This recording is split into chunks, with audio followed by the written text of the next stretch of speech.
but I got to the middle of it and I didn't really have anything to say. Dum is here with me today. Her sister's at the vet, so she's very sad because she doesn't like being an only child. When magical creatures come into these stories, that's when you lose me. She is so flat, she's just kind of there. It took me so long to understand that these were not just normal words, these were like chromatic things, because I was never good at chromatic, okay? If I had £1 for every time I read a book with a guy named Richard, I would have £2, which is not much, but it's weird that it happened twice. And I will be the first to say that I don't think I like any of the characters except one. I'm starting to see a pattern. This poor woman, she's been through so much and more stuff keeps happening. Can she catch a break? I am mad, okay? I hate this book.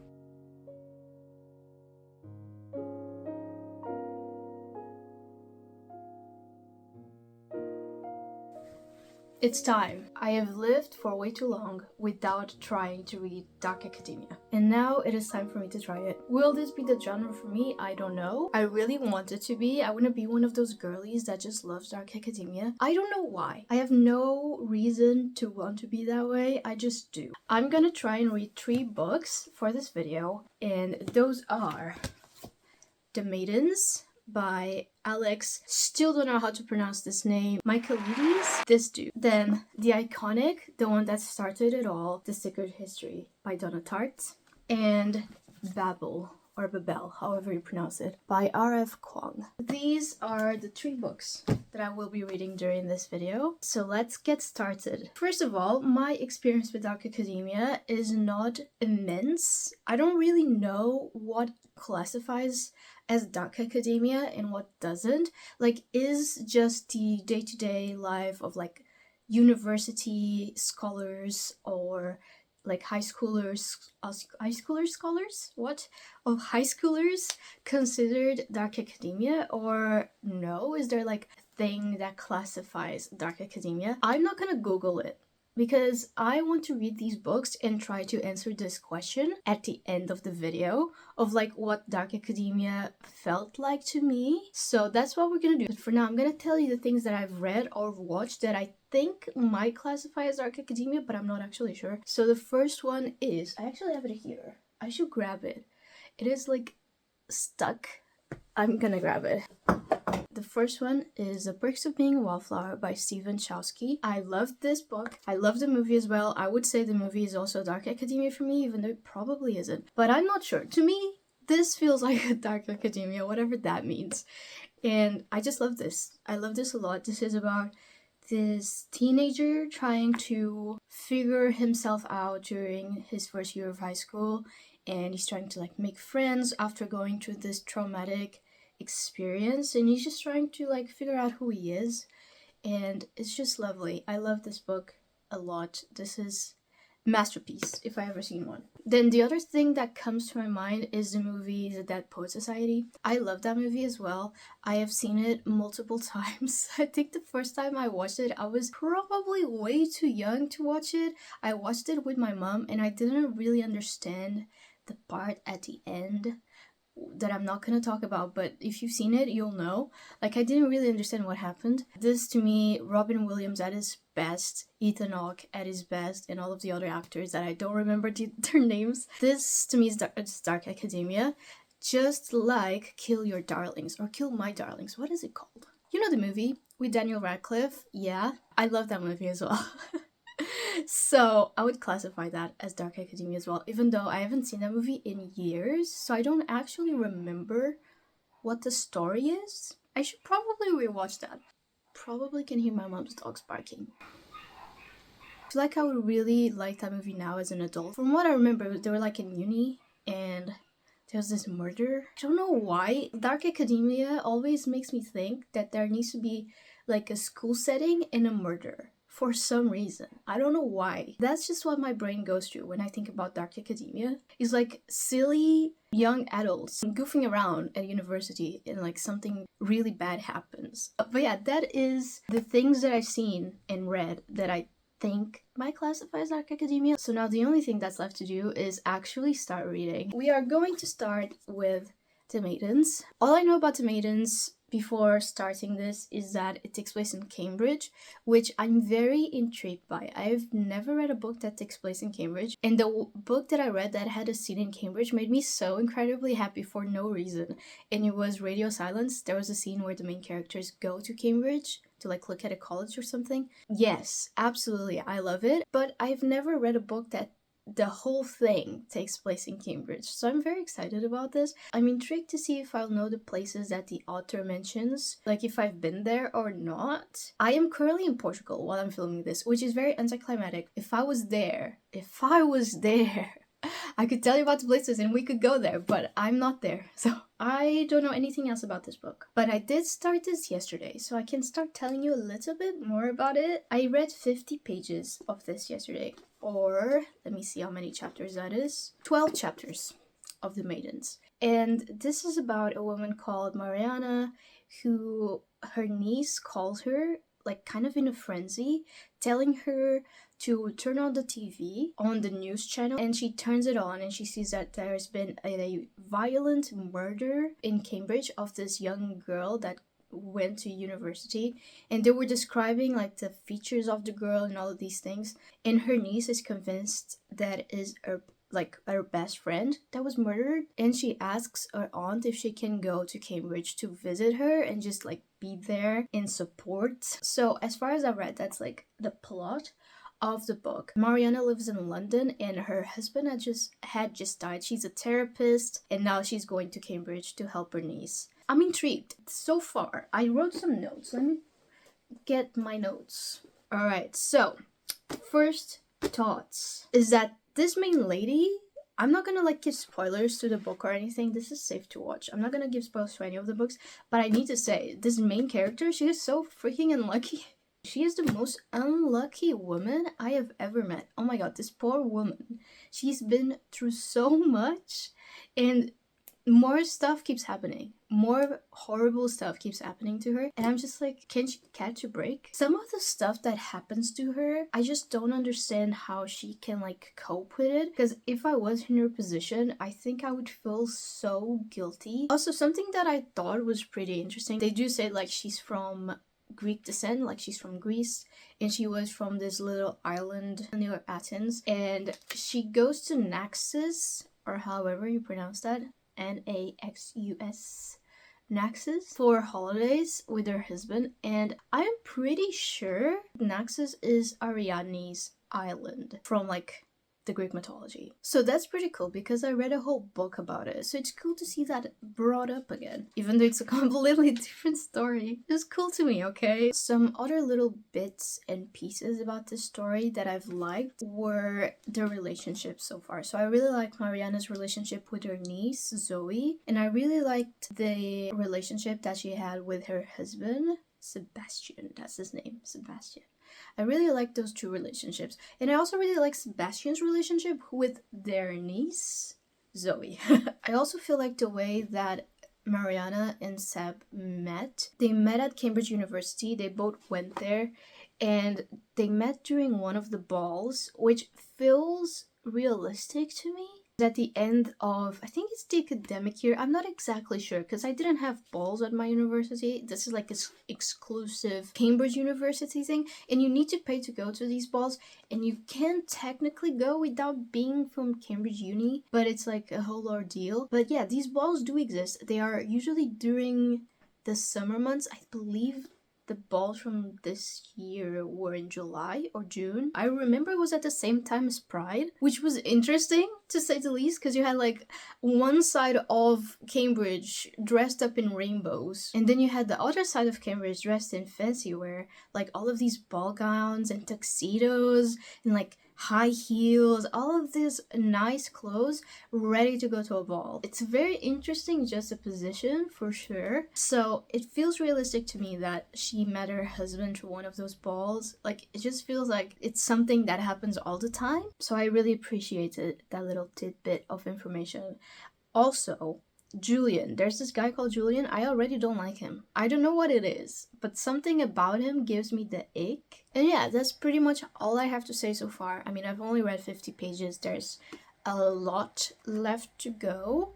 So I will catch up with you in a bit.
I finished The Maidens by Alex Michaelides, so let's talk about it. Where to start? Let's do the section without spoilers. I was supposed to do a check-in at the middle of the book, but I got to the middle of it and I didn't really have anything to say.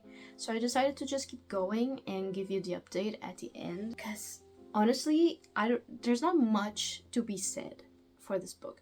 I don't know how to explain it, but this book felt too long and too short at the same time. Like, the more the story went along, the less you knew and the less developed the characters felt. The writing is not terrible. I will start by saying that. Alex has these moments where he just gives you like the most stunning sentence, like, for example, what a pitiful society was. A man's life reduced to a collection of unwanted items for a jumble sale. Sometimes this man's writing slays. But for the most part, it's just very accessible, very easy to read, very fast-paced. I loved the short chapters. The thing that I don't like as much about his writing is the way he writes dialogue. I feel like it's very superficial most of the time. Like, the characters would go to like these dinners to talk about the case that's going on, like the murder case, and they would exchange like 3 sentences and then they would leave with a promise to repeat. And I'm like, you didn't say anything. What? Like, give me more. What is happening? So yeah, his dialogue was not my favorite. Another thing that I didn't really like about this book was how they would just like throw random stuff at us to make you like kind of throw you off your suspect, and I didn't really like that. It was very random. We didn't really have closure for any of it, and it just felt very out of place most of the time. And by that I mean like the stuff with Harry, with the better, whatever her name was, she was creepy. It's just, you know, these random stuff that were happening all the time. It felt like a weak attempt at making this book more scary, if that makes sense. It's very weird. I didn't really like it. Also, I really wanted more conclusion with the gods thing. Like, throughout the whole book, we have Mariana thinking of like the Greek goddesses, especially Persephone and Demeter. And we kind of see how the Greek mythology incorporates seamlessly into her life, into the way she believes and she guides herself through life, how she manages her decisions and how she thinks of her decisions to whether be good or bad decisions. And I feel like it was crescendoing to a point where there should have been some sort of conclusion or closure to that topic, but we didn't really get anything. It kind of just end of story, you know?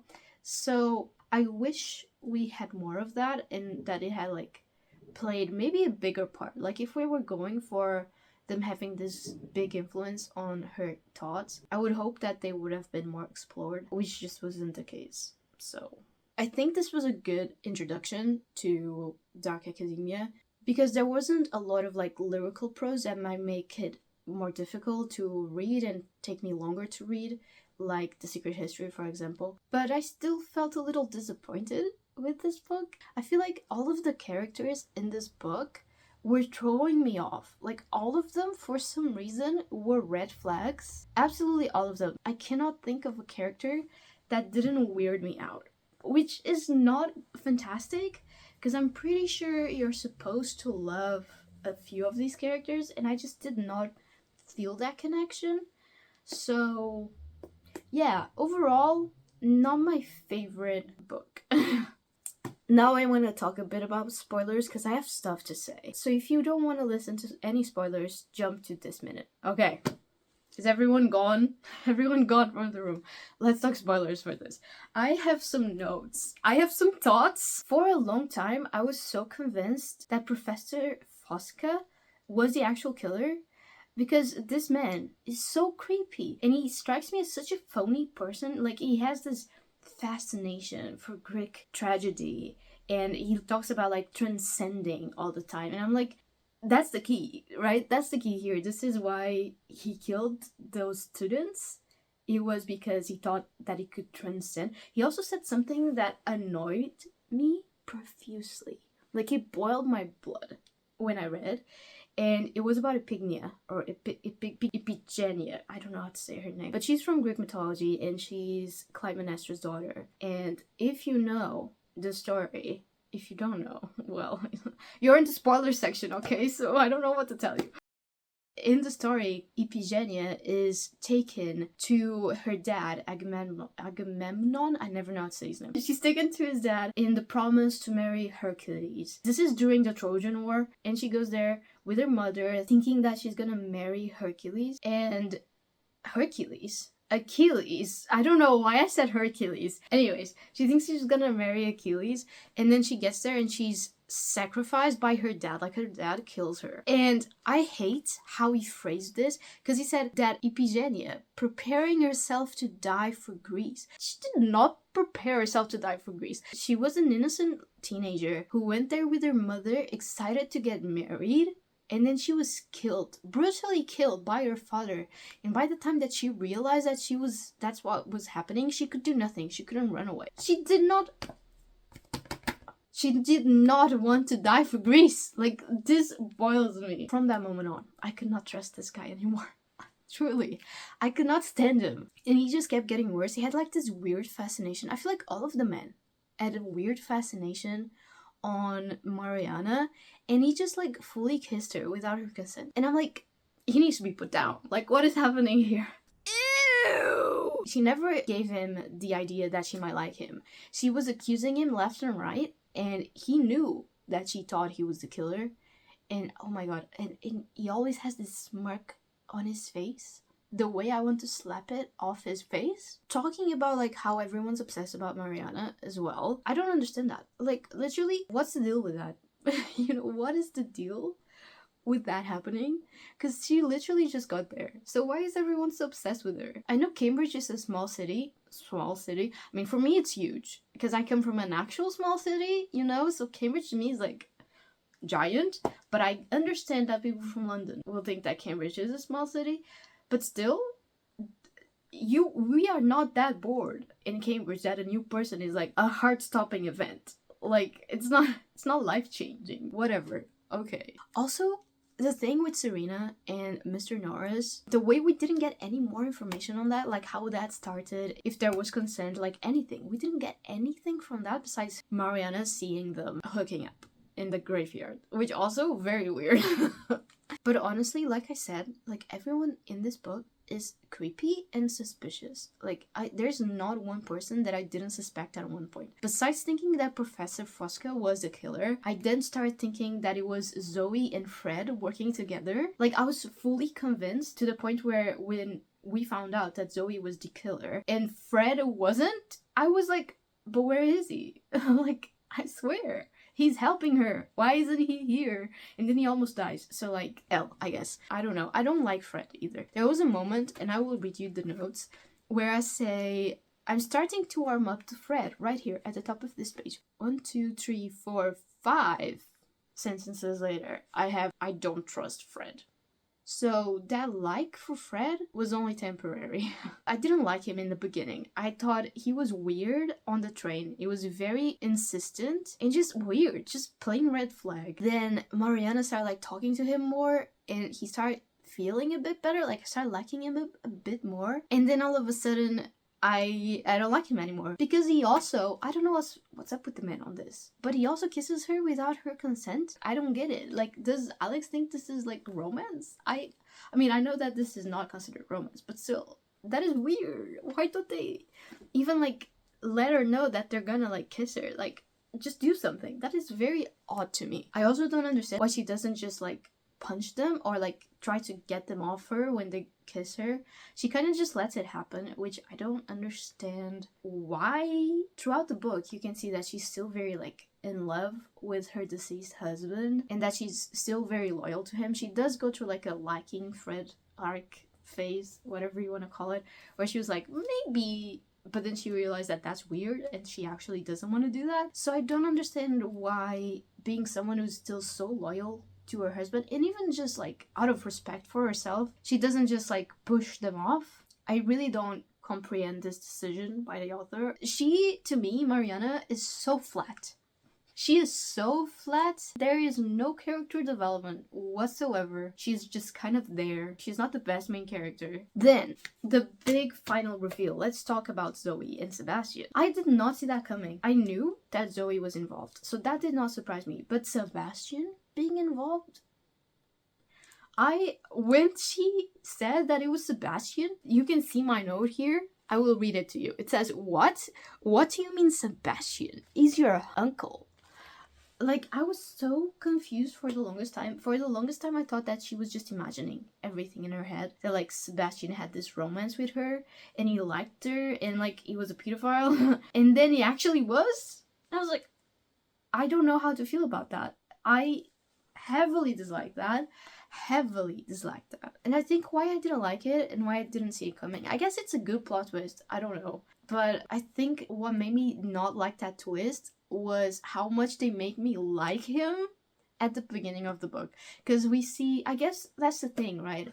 We have a very biased opinion because we are seeing their romance through Mariana's eyes, and she's like so infatuated with him when they first meet. She's like instantly in love with him. So I suppose that's on me, really. We are seeing everything from her eyes, and she never saw the signs that he only cared about her money. I don't know, weird. I'm glad he's dead, because if he wasn't, he needed to be put down for sleeping with a child. She was what, 15 when he slept with her, and he knew Zoe since she was like 6.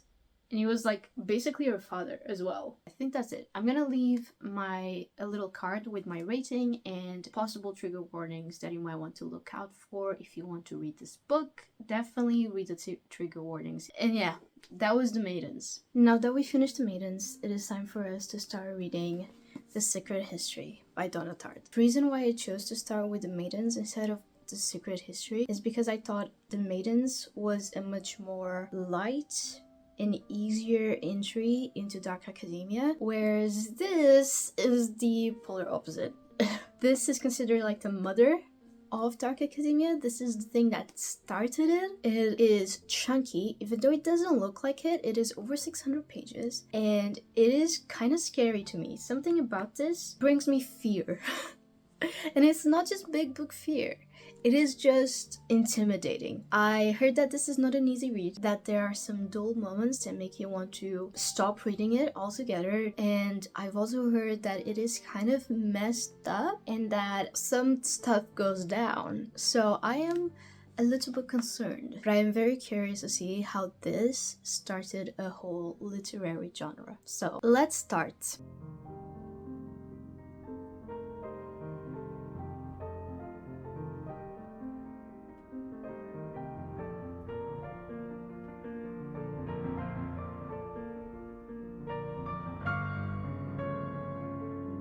My hair is not the best, let's ignore that. I'm here to give my first update on The Secret History by Donna Tartt. I have read a little more than 50 pages, and so far I am really enjoying this. The writing is not as intimidating as I was expecting. I do, for the most part, understand everything that's going on, but sometimes I need to reread some sentences and really let my brain try and understand what is being said, because she uses such intricate comparisons and metaphors and all of these things that I haven't read much recently. So that is something to take into consideration when reading this. What is interesting to me about The Secret History is that I went into it, obviously with a big, high expectation, and it is going above my expectations. I am reading this and I already know I will want to... Hello? Dum is here with me today. Her sister's at the vet, so she's very sad because she doesn't like being an only child. So that's why she's here for this update. You can look at his little face. What was I saying? It's exceeding my expectations. I don't remember what I was saying, but this is really good. I am really enjoying it. Oh, I remember what I was gonna say. I literally just started this and I already know that I will want to reread this and annotate when I have the time. Because right now, for this first read, I'm not annotating. I've underlined some sentences that I really liked, but there's not many. I don't know if you can tell. The tabs. Hello. She keeps looking at me. So funny. But yeah, I've underlined a few things, but I didn't do the annotations that this fully deserves. So in the future, I will be rereading this. So far, it is a strong 5 stars for me. There are some things that I don't understand much about, like Greek stuff. There were a bunch of like grammatic words, like grammatic terms for the way you say things in different ways that they were discussing for like this Greek exercise they were doing. And it took me so long to understand that these were not just normal words, these were like grammatic things, because I was never good at grammatic, okay? Not even in Portuguese. So English grammatic, Greek grammatic, freaking beats me. I don't know. So I was very confused about that. But I really liked the discussions of life and what it means to be human and why we're here and how the Greeks saw life in such a different way and all of these things, like all of these discussions. There is in specific a passage here that I would like to read to you. If you don't want any spoilers, maybe skip to this. And that is this passage here. It says, "Beauty is terror. Whatever we call beautiful, we quiver before it. Beauty is terror. We want to be devoured by it, to hide ourselves in that fire which refines us." I just thought that was so beautiful. There are some stunning passages in this book, and I'm already a big fan of this writing. Can you see that?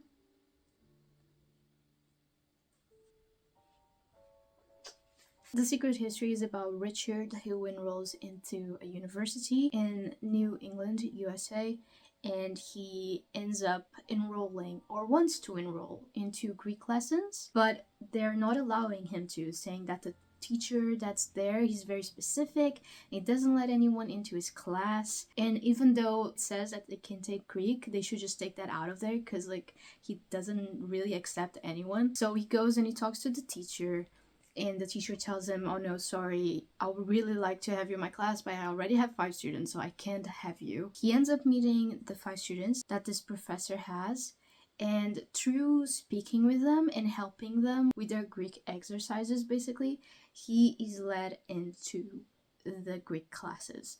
So it's kind of like elitist and takes a lot on like their upbringing. It's like a secret club that only the richest are allowed to enter, even though he's not rich at all. But they don't know that because he is very good at lying, and that's how he gets into pretty much everything. And now we're just following him at this Greek group class thing with the other students, and we know that by the end one of them will be dead. This is not a spoiler, this is literally on the prologue. One of the students dies, and we're already looking at the story through the eyes of someone that knows that that character is gonna die, and we're just kind of like, it's kind of like leading up to his death. So very interesting, and I'm intrigued to learn more about it.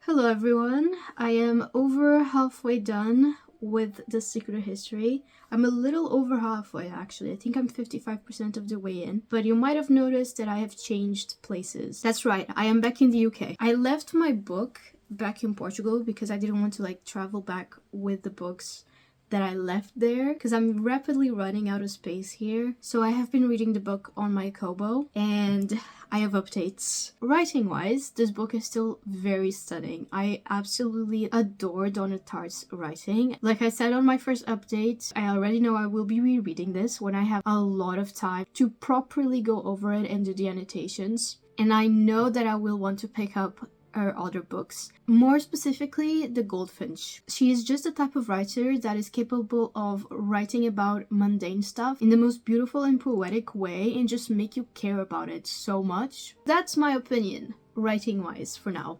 Now story wise, as for what I've read during this first 50%, I can understand, or I can begin to understand, why someone was killed. let's just put it that way, okay? I won't say anything more, but I think I understand. I think maybe I agree.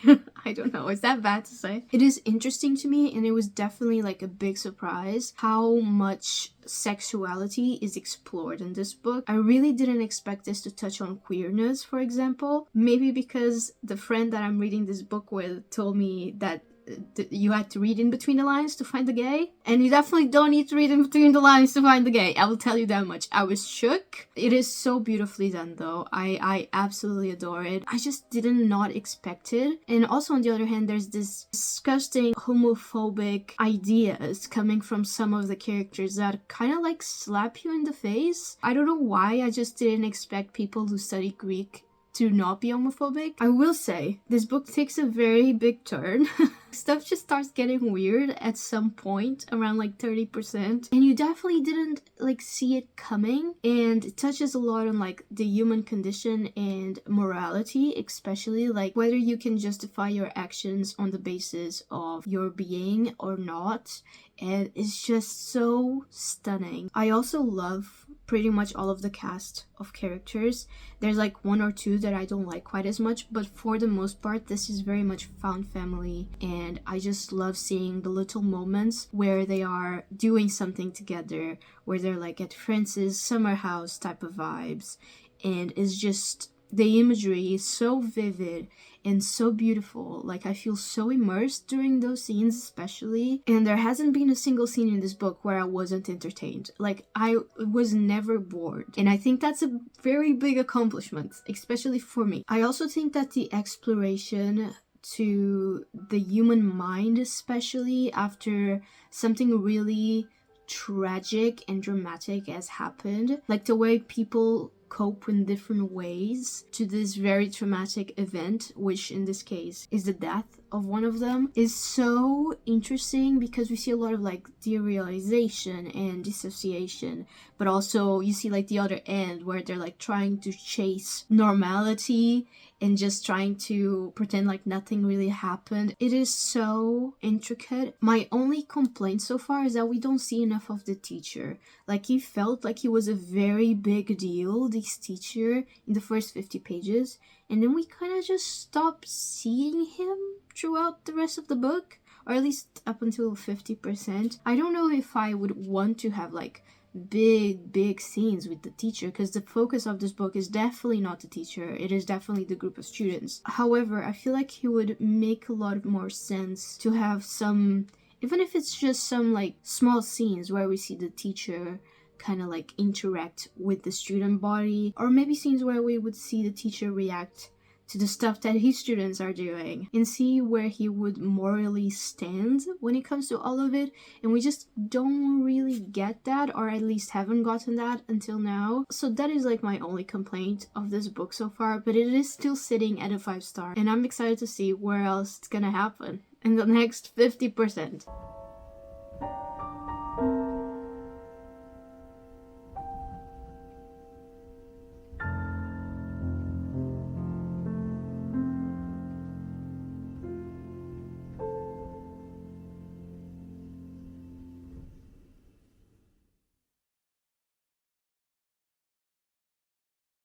I finished The Secret History, so it's time to talk about it. The rest of this book was so wild. For some reason, even though we knew like what was gonna happen and the bad thing that was supposed to happen had already happened, there was still other stuff that happened that I just did not expect. One of which kind of disgusted me, and I will be the first to say that I don't think I like any of the characters except one.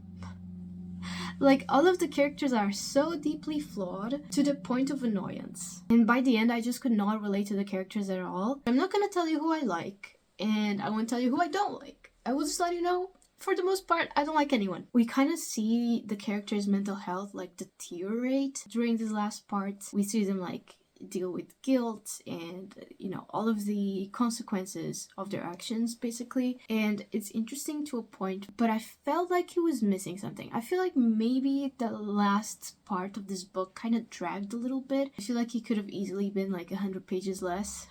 And that's not to say that this is a bad book. I really did enjoy it. I can definitely see how this was a pioneer to the genre, and I did have a very good time. And I think the second read that I do for this book will make me see little things that I didn't see in my first read when I go like over it all again and annotate and do all of these things, because I do still want to do that. But for this first read, it felt long and it felt a bit like it dragged on the second half. And with that said, I gave this book 4 stars. And so, it is time for us to get to our last book of this video, and it is Babel by R.F. Kong. Now, this bad boy, it looks huge. It's because it is, and I'm frankly, from all the three, this is the one I'm the most scared of, because not only is this dark academia, it is also fantasy. As you may or may not know, I am not the biggest fantasy fan. I have a whole series on this channel of me trying to fall in love with fantasy. It's called Furies, check it out. So because of that, this really intimidates me.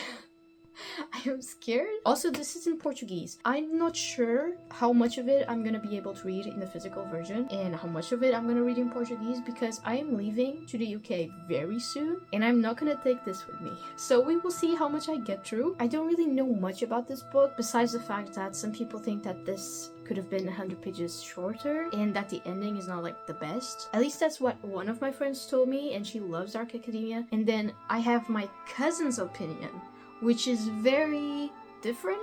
She hates this book. She hates this with passion. Like if Babel only has one hater, it is her. So my expectations are kind of low. I think I will like the characters. It's just the magic system that is a little scary to me. Not to say I don't like magic, but when magical creatures come into these stories, that's when you lose me. I am gonna start this now and I will check back in with you in a little bit.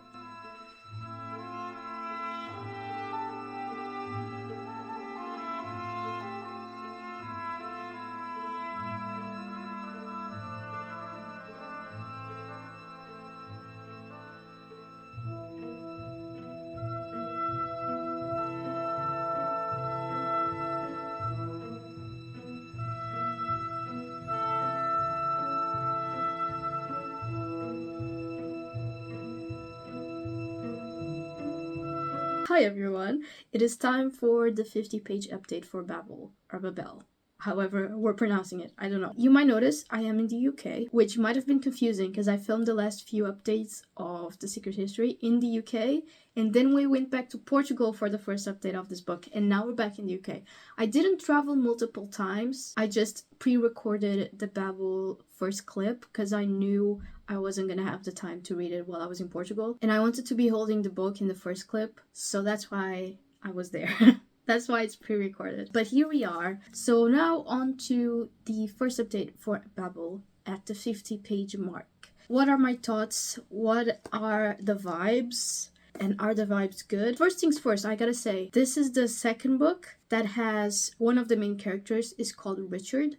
And, you know, if I had £1 for every time I read a book with a guy named Richard, I would have £2, which is not much, but it's weird that it happened twice, and like back to back as well. That is odd. And I didn't mention it during the Secret History, but there was also another character that had the same name as a character in The Maidens, and that was Julian, so the professor at the Secret History, and I believe he was a researcher or something, like crime analysis, whatever it was, on The Maidens. So I'm starting to see a pattern in Dark Academia books, not just with the topics, not just with the plots, but also with the names of the characters, which is definitely interesting. But now on to Babel. So Babel is the story of this Chinese boy who his whole family is basically taken out by the plague.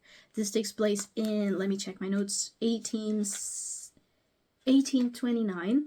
And this is when the Asian cholera was going around, so his whole family is just taken out. And this mysterious guy appears and saves him with this silver bar. And this is how we're introduced to the magic system of this world, at least so far. A lot of the magic revolves around silver, and the way silver is used and the way language is put onto silver. So this mysterious guy, we learn later, it's a professor, and he takes the little boy with him back to England to live at his estate and learn Greek, Latin, and English, and Cantonese still, like continue practicing Cantonese. And the boy, like, he has nothing to lose, really. He lost everything. If he were to stay behind in China, he would just be starving and abandoned on the streets. So he goes with this professor under the promise that he will do his best at his studies. When they have arrived back in England and he's introduced to his tutors that are going to teach him everything he needs to know, we find out that the major goal for the professor is that this kid goes to the University of Oxford, where he also teaches, and he wants him to study translation because languages are like the most important thing for this guy. And that is pretty much what happens in the first 50 pages, and also I would assume kind of the plot of the book. Where I'm left off, the boy just went through like various years of studying. We kind of see him grow up very rapidly, and he is now mated. He is going to Oxford. I'm assuming a lot of stuff is going to go down in Oxford. I'm intrigued about the silver, especially because it's not mentioned a lot, but we have seen it being used in 3 different ways so far, at least that I remember. We had a bar that had like a phrase that would make you choke. Whoever would read it, like you wouldn't be able to breathe. There was a silver bar on a carriage when they were going from London to Hampstead that said go fast but go safely or something like that, and it made the carriage go faster. And then we see that the lady, the housekeeper, also has a silver bar that makes her,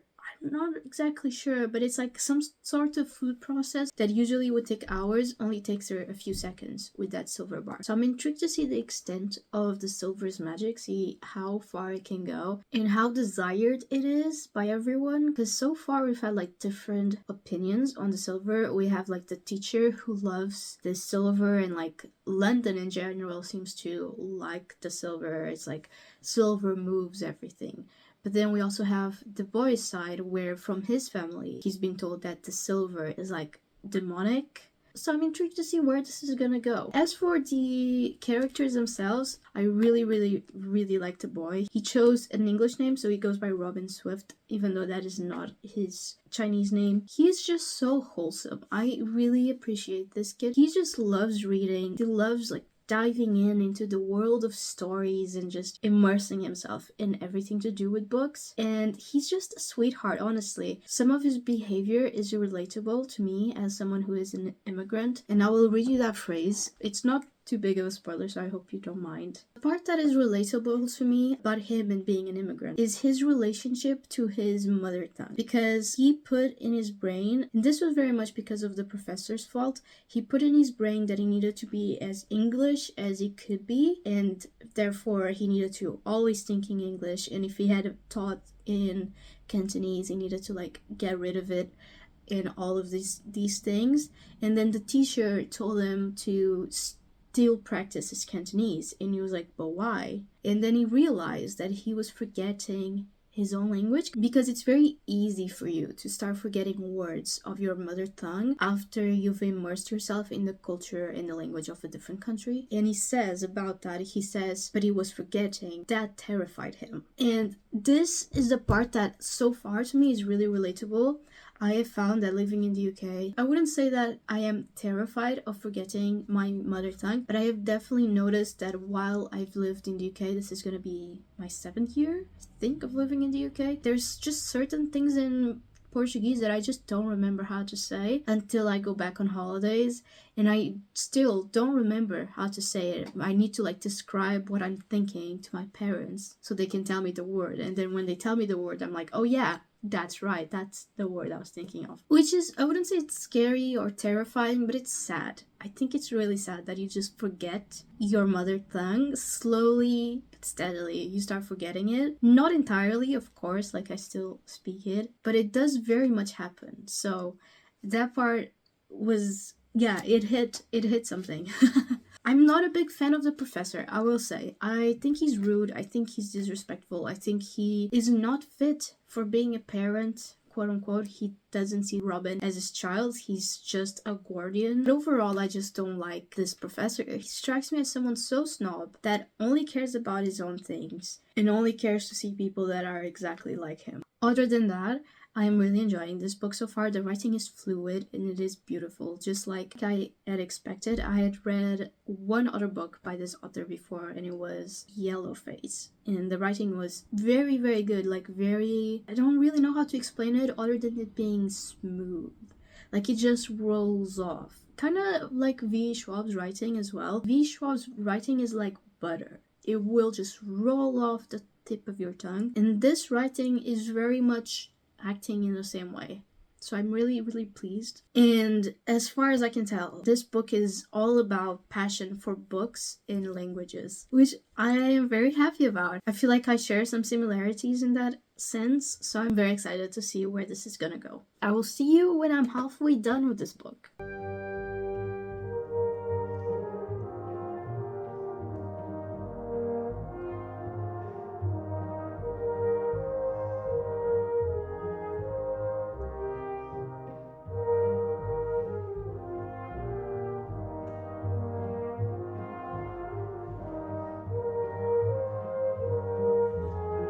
So we left off at Robin making it into Oxford, and throughout the first half of the book, you kind of just see him at Oxford through his first 3 years, and a lot of stuff happens. A lot of stuff happens. He meets his classmates, and there's a secret society that is like dead set on taking down Babel, and it's just, there's a lot of stuff that I want to get into and I don't really know where to start. So I'm gonna follow my notes and hopefully you will understand everything that I'm saying without giving any spoilers. The first thing that I want to say is that the found family trope in this book is so precious. I think it is probably one of my favorite found family tropes that I've ever read, and I think that is in big part to Robin's upbringing, because we definitely see how absence can be a form of negligence and how that can severely impact the child or the future grown-ups' mental health and the way they perceive themselves, and also the way they act around other people. And this is so beautifully done in this book. We see a lot of how Robin doesn't feel like he's like good enough to have a friend, and how he feels like he needs to be good enough in order to be a friend, which is heartbreaking, but I feel like it is so accurate to what actually happens in real life, and my praises goes to R.F. Kong for making me feel for these characters. If I'm not thinking about adopting Robin every like 10 pages, then I'm just like in awe at this book. That is like all I'm doing throughout this whole book. This poor child. The other thing that I think Rebecca did really well was the blatant racism throughout this whole book. It is so present. This whole book takes place in the 1800s, so it is very normal for there to be racism and xenophobia, but it is such a punch to the face every time you read it, and it happens all the time. It is so interesting to see how, despite an entire nation's racism, they still need to go and get these children from other countries because they need it in order to obtain something. Like they are not above going to get these children that they need and then still being racist towards them. And that is, oh my gosh, the amount of people I want to punch in the face. You have no idea. As I was saying, with them needing these children, I'm saying children, they are adults or almost adults by the time that they get to Oxford, but I'm still thinking of little 11-year-old Robin who had to leave his country and was suddenly in an entirely new environment where his mere nationality was an acceptable reason for people to be mean or racist towards him. And it's so painful to read those passages. I think Rebecca has done an excellent job of having me care for these characters specifically, and I feel so attached to them, and I feel so much for them. I haven't cried, I will say. I know that it sounds like I would have, but I haven't cried. I'm not really a crier, but I have felt like so badly for these characters, and it hurts to see them hurt, if that makes sense. But the reason why they bring these children, and it's something that is so interesting to me, is because they need to use, basically they don't see these children as human beings, in my opinion. They see them as resources. They're just something for them to use for their own benefit. And this all has to do with the magic system that relies on silver bars. And I was so curious to learn more about the silver bars, but the more I learn about them, the more I despise them. Not because it's badly written or anything like that. In fact, the magic system reminds me a little bit of the magic system in Carry On by Rainbow Rowell, which I absolutely adore. I know that it isn't for everyone, but I really personally love it. And that is the idea that magic relies on the spoken word. You can't do magic or perform magic without normal people speaking. and that is very much present here. You kind of see how there's silver bars that stop working because the words that were inscribed in the silver bars stop being used as much, so these words don't have as much power to them, and consequently don't have enough power to make the silver bars work. And that is a big reason as to why they need to get children from other countries that speak a different language, but it's a language that is like growing more and more, in order to continue making magic or continue making silver bars that actually work and serve the purpose of the nation. And oh my gosh, this is such a good book. I don't even know, man. I don't even know how to express how much I love this book.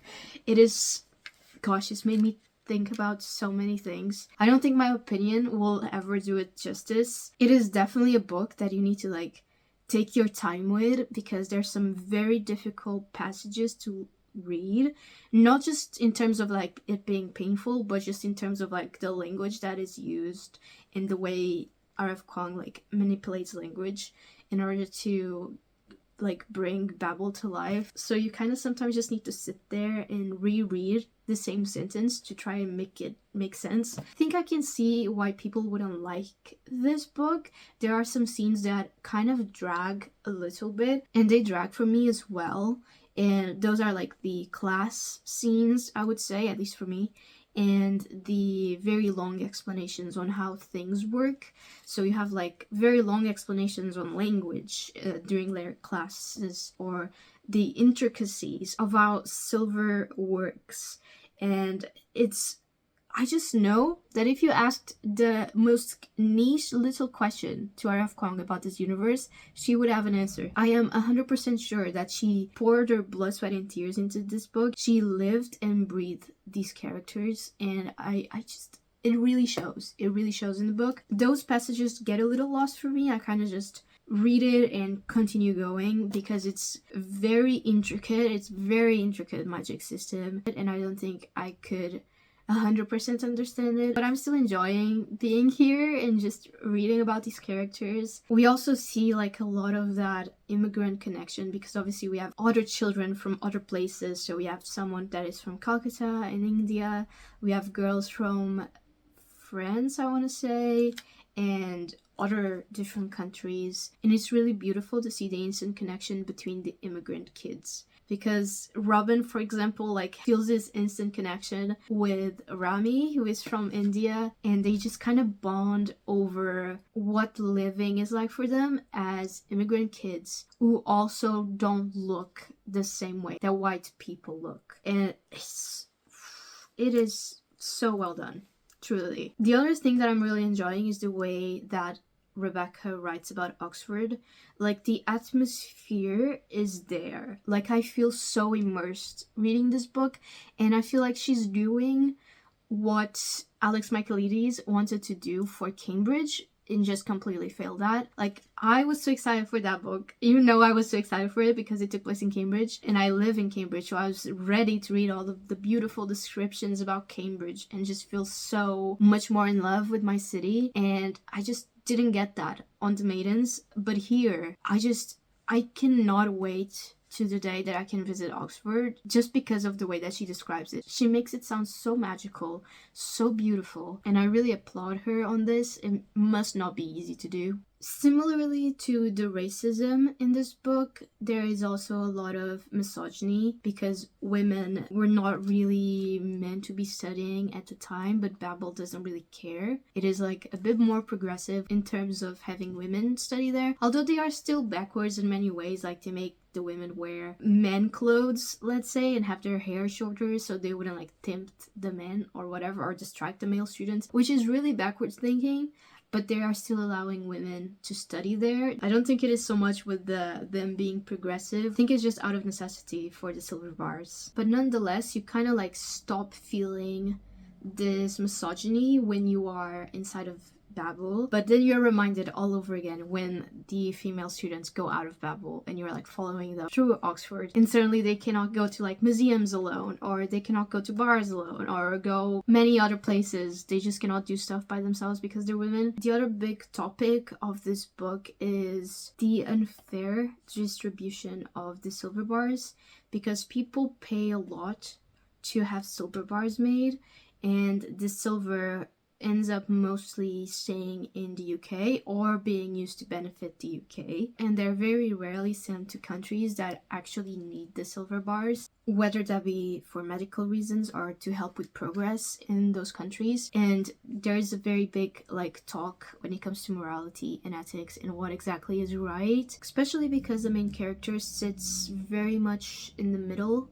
of stuff. Like, he wants to help, but he's only willing to help if the stuff that he's doing doesn't affect him, and he can still have his little cushy little life that he's grown fond of. And I don't fault him for this, honestly. I think it is so easy to emphasize with Robin's story and to understand why he would still put himself first. There's a lot of self-preservation from his part that makes a lot of sense with his background, and although it doesn't make him a saint, I think doesn't necessarily make him a bad human being. And yeah, this book just touches a lot on that, on like just the idea of not everything being black and white. This book touches a lot on that idea, as well as the idea of hypocrisy when it comes to like racism mostly. There is a quote that I would like to read to you. I don't think this counts as spoilers, so I'm just gonna read it to you, but if you don't want to hear it, you can skip to this minute. And it says, "And Robin found it incredible how much this country, whose citizens prided themselves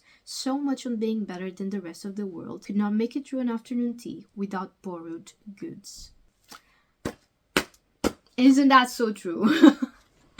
The silver part of the story also kind of gave me a parallel to something that we are going through at the moment with evolution, like technological evolution that happens every few years. Silver in the book, it kind of talks about how it is so powerful and it kind of takes away jobs, which is what happened during the Industry Revolution. What's it called?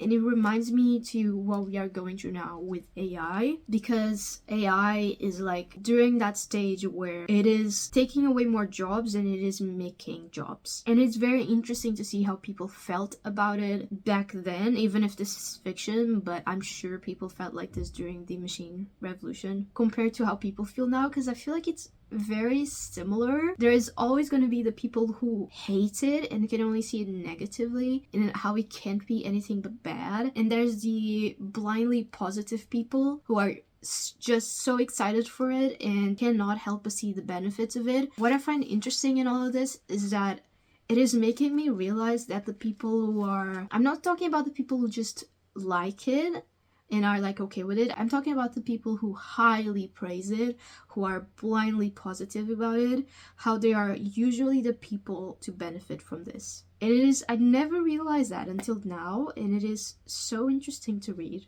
If there's one thing that this book is doing, is making me question my whole existence. And I am enjoying it very much. I think for now it is probably sitting at a 4.5. The only reason it isn't 5 stars is that I feel like it could be shorter. I felt the same way with Yellowface. I feel like it could have been 100 pages shorter. And I'm starting to feel that with Babel a little bit, but it still doesn't make me put it lower than a 4.5. It's still such a beautiful book, and I'm intrigued to see where this is gonna go, because I didn't expect this to go through the Oxford years quite as fast. So I'm very intrigued to see where we're gonna go next, what's gonna happen, if there's gonna be like a big twist that I'm just not predicting, but I'll definitely keep you updated. And I'll talk to you when I finish Babel. Guys, I shouldn't be talking to the camera right now because I only wanted to talk during the update, the final update, but I am mad, okay? I hate this book. Not like actually, genuinely. This is not slash SRS, but I kind of hate it right now. I just read chapter 23. If you know, you know. I was meant to read another chapter today, but I can't.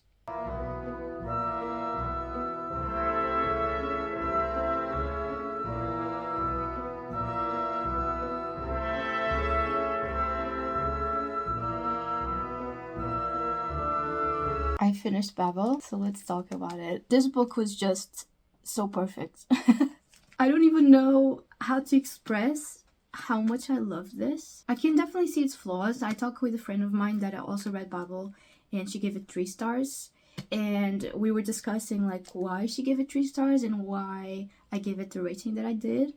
And I can see the stuff that she was saying. To me, they were not something that made me change my rating. One of the things is this book, and I do agree with that, this book could have been like 50 to 70 pages shorter. There were a lot of like repetitions sometimes, and the footnotes were a little excessive. I'm saying that, but I still, like, that didn't make me dislike it, because for me the repetition that happened, especially during like the first 3 years of Oxford, they made a lot of sense. Like, I feel like they really imitated the way that our brains work if we were under the situation that he was under. Like, a lot of that uncertainty and that doubt about Oxford in general and university in general and all of these things that are surrounding him, like, for me, like, it made sense. It was a little bit too much, but it made sense still. The footnotes were a little too much. They still did not impact my rating because I just got to a point where I stopped reading the footnotes. There were 2 types of footnotes. One where the characters were talking about some sort of subject, and then it would give you like the main character's opinion on the subject on the footnote, and that to me was interesting. I really liked that. But then you had the footnotes that explained, like, heavily went into detail about like all of the history facts to do with whatever's happening in the book, which is great. It's great if you are an history buff and you want to like read about it and all of these things and just be aware of what was going on and like the part of the book that was reality. But then at the same time, it kind of takes you out of the story because you're constantly pausing. There's like a footnote every 3 pages. There's a lot of them, and it kind of takes you out of the story at some point because you are reading, then you need to stop, read the footnote in its massive footnote, and then go back and continue reading. So it kind of takes you out of it. That's why I stopped reading it, because I just was not enjoying the footnotes anymore. But once I stopped reading the footnotes, perfect. Perfect. I would still sometimes read some of them, don't get me wrong. I didn't just not read any of them. Like, I read some of them, just not all of them. And especially I would skip the very long paragraph ones that I was just like, can't be bothered. So I understand that. That was like one of the big issues that my friend had with it, was that for her, she thought it could be 150 pages shorter, so that was even more. And the other thing that she mentioned was that she could predict the ending. Like, for her, it could not go anywhere else, and because she knew how the book was gonna end, she felt that the last few chapters were like unnecessary. I didn't feel that way because I didn't predict the ending. I was just going with it. I didn't know, like, I wasn't trying to predict or anything like that. I truly didn't know how this was gonna end until the character said the final plan. Like, until they said the final plan of what was gonna happen, then that was when I was like, oh my gosh, okay. And the ending to me felt very like full circle, very cathartic, and I really enjoyed it. I really liked the ending. I thought it was really beautiful. It was really sad. It almost brought me to tears, I won't lie. I didn't cry, but I could feel them coming. I could feel the tears wanting to slide down my face, but it didn't happen. I think this book is like such an important read for everyone, really. It talks so much about racism and like still do not say that word, you know what I'm trying to say, you know. I don't know how to pronounce words, but yeah, it like goes really into that, and just the power of translation, and I feel like it's so important, and you can definitely see Rebecca's passion shine through this book. I didn't realize until I got to the end and I read the little author description here that she actually has a degree in translation. Not only does she have one in translation, she also studied in Oxford and Cambridge, which makes a lot of sense, and I can definitely understand now why her description of Oxford was so vivid and so atmospheric, and why I felt so immersed in it. It was because she literally studied there. So she would have that little love for it, like I have my love for Cambridge from living here. And it's just, it shines through so strongly throughout this book, like how much she just loves the city, even though not everything about the city is like the best. I am definitely going to be rereading this in the future. I ended up not reading the Portuguese version like I was supposed to. I think I'm glad that I read it for the first time in English because it was written in English, but I am definitely curious to read the Portuguese version that I have at home and see like how they translated it, because that's going to be a testament in and of itself to this book, and I cannot wait to reread it and annotate it fully, because I got this from the library. I don't think I actually mentioned it. I don't think I did. I just like all of a sudden I have this book. I didn't buy this. I didn't buy another copy of Babel. As you know, I didn't have time to finish the books before I came back to the UK, and I wanted to have one of the physical books. I went to look for Secret History as well at my library, but they didn't have it, or if they had it, it was, you know, on loan for someone. But they had Babel, so I loaned this book and I read it in physical and digital form. I also have the ebook, and yeah, that's how I read this. That's why I have this physical thing. Today is actually the last day that I can have this. I need to go and return this to the library, which is what I'm gonna do right as I finish this video. So yes, my final rating for Babel is 5 stars. I didn't expect to give it 5 stars. Everyone around me that I heard talking about Babel didn't have the best opinions. I think I also realize now, because this is fantasy as well, and I'm not a big fantasy person, but I think I'm starting to realize that the type of fantasy that I like is not like high fantasy, where there's a lot of like weird creatures and we're like in a super weird universe with all these like made up places and all these things. I think my favorite type of fantasy is the one where it takes place in a real world. There's not really many like different creatures. There's not just randomly like a vampire roaming around or like a fairy or whatever, you know. There's just one little element to this world that is different, and that makes it fantasy. And I think the one I prefer is usually magic, like magic related, which is interesting. I think I'm starting to understand myself a bit better when it comes to my reading patterns.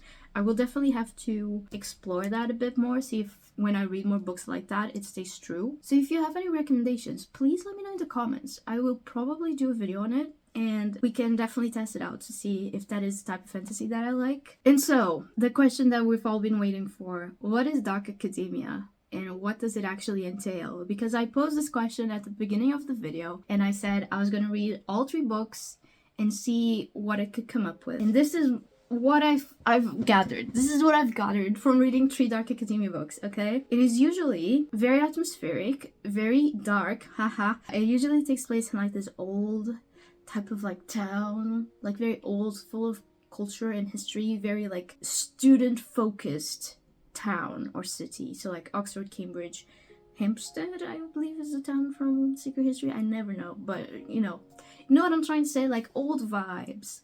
And I also feel like that in that same sense, we are always kind of following some sort of academic. In Babel, we follow the students and like some of the teachers.